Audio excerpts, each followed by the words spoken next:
This presentation looks at First Contact schemes and how they help older and more vulnerable people to get connected to the services they need to live safely and well at home. But what exactly are First Contact schemes? Well, it might help to have a look at a few examples. These are just a few of the growing number of schemes popping up throughout the country. This scheme covers the Dorset area. It's the Dorset Sales Scheme. And next door in Hampshire, they've devised a village agent scheme to connect people to services. And here is the scheme in Derbyshire. Now, First Contact schemes do not themselves provide services to people.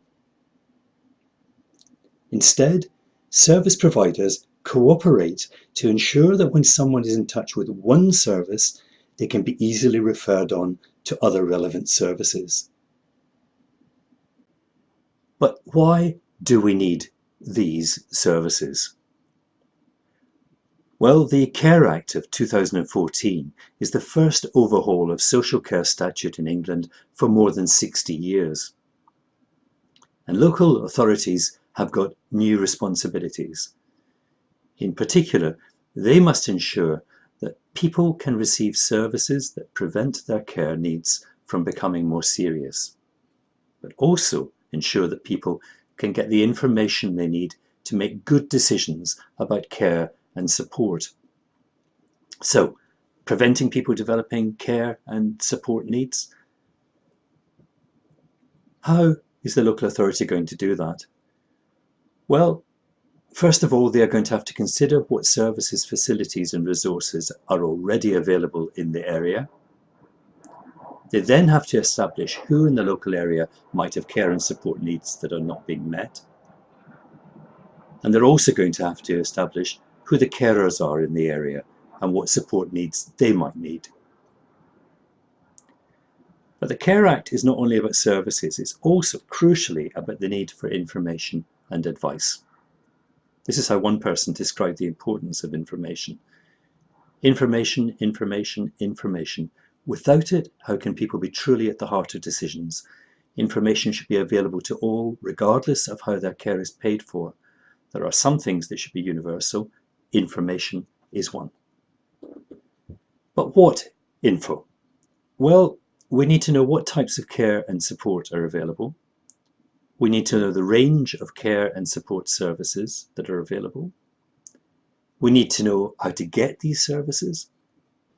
And we also need to be able to raise concerns about the safety and well-being of someone who has care and support needs. Now, local authorities will be able to call upon existing advice and information networks like those provided by EAC First Stop, but increasingly the local contact schemes are going to be a very useful place to get information about what's happening in any local authority area. This particular scheme is the Rutland First Contact scheme.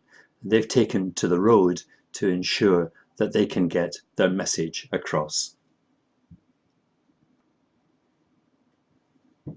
When it comes to making contact, one size does not fit all.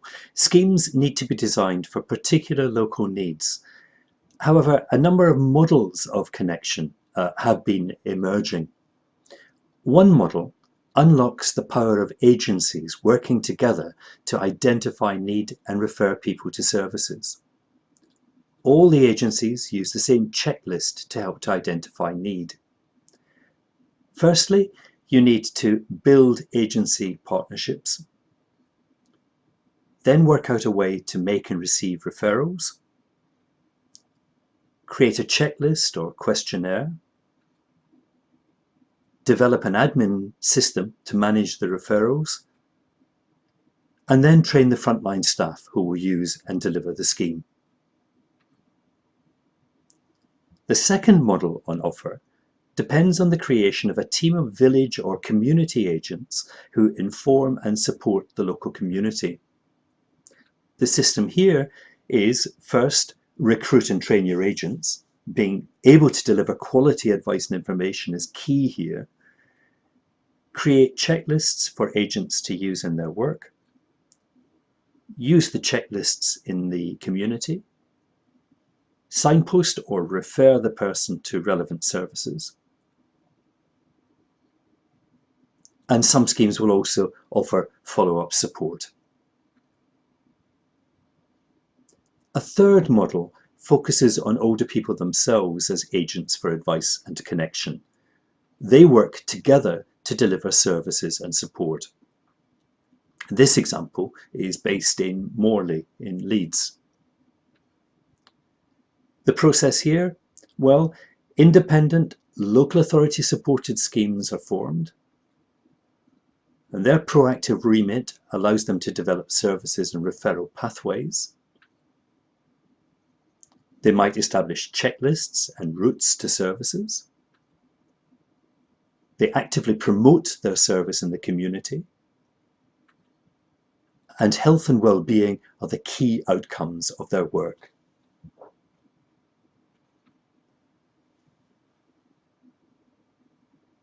First contact schemes might be a good idea, but where does the cash come from? Well, different schemes have found funds from different sources. The main funder is, and probably will continue to be, the local authorities. But NHS clinical commissioning groups should also see how First Contact can help them achieve their aims. The community and voluntary sector might also be able to help, perhaps in bidding to provide local authority commissioned services, or by contributing in kind to the development of schemes. A number of schemes have found support from charities like the Big Lottery, often only as startups, so they may need to look for other funding streams in the future.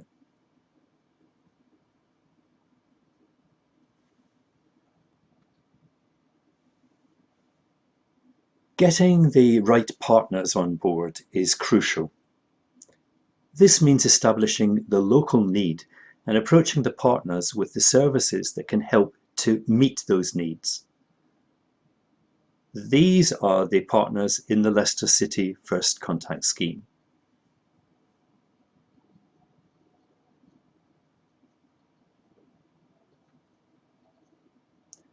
Once partners are on board, they need to know how the scheme works and how they can help. This is the staff guide provided by the Leicestershire scheme.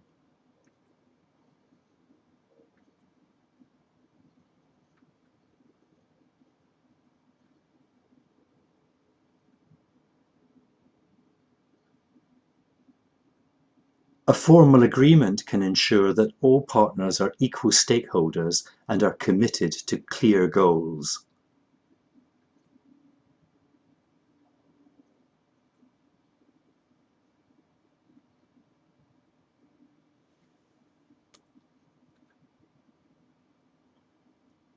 You will need a title for your scheme, and that title needs to clearly express what your scheme does.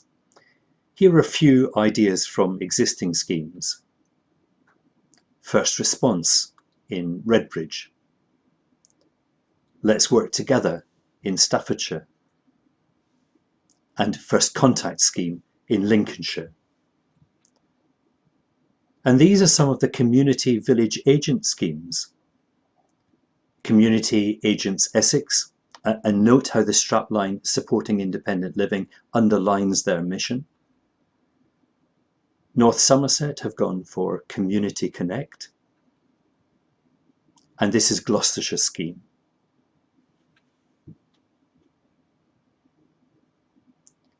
It's now time for an overview of how the schemes work, and this is with thanks to the Chief Fire Officers Association. A frontline partner officer or village community agent is at the core of schemes. They will come in contact with individuals who need support, and they'll also meet their carers. The trained agent or officer will bring with them a whole range of professional skills and the reputation and brand of their agency.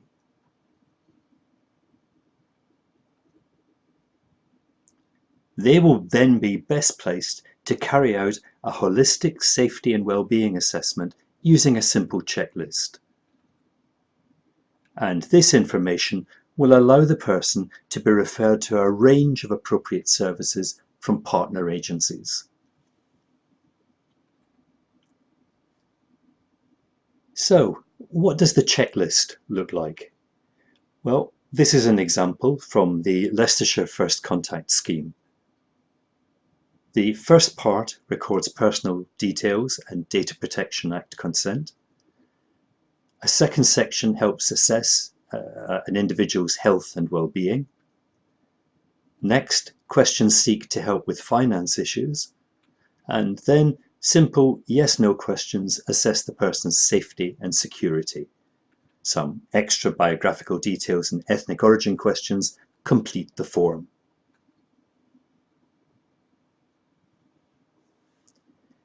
So how do the schemes help people? Well, a rich bank of case studies has now been collected.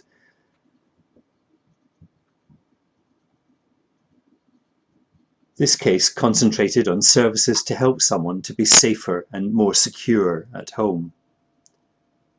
The case notes also record how the interventions have helped the person and what continuing support is being made available. Another example comes from Nottingham. Here again the emphasis is on safety in the home, with fire alarms being fitted and the falls prevention service linking in turn to the visual impairment team. But that wasn't all. The pension service provided advice on allowances, loft insulation info was found, and details about transport links offer the person options for getting out and about.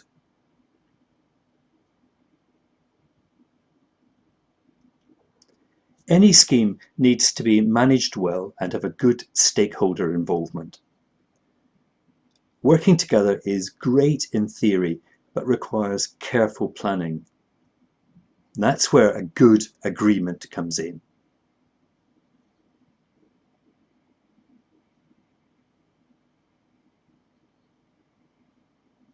And a steering group meeting regularly will help to ensure that issues are addressed and schemes prosper.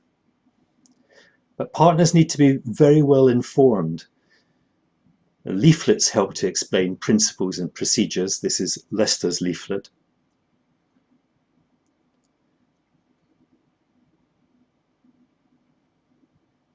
But the public also need to know what you do. How do you show how your scheme works?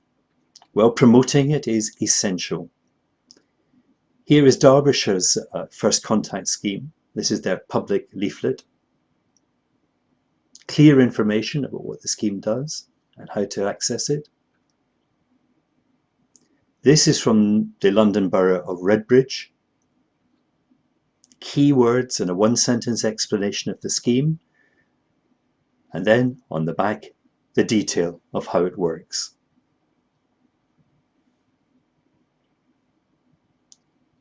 Which takes us to the way the schemes are constructed and administered. How do you ensure that referrals are made efficiently and a person gets the support they need as quickly as possible? Well, most schemes work on a hub and spoke structure. A central organisation, often the local authority, with a good customer relationship management system, acts as an administrative hub for the scheme, and they process incoming checklists and refer to partners.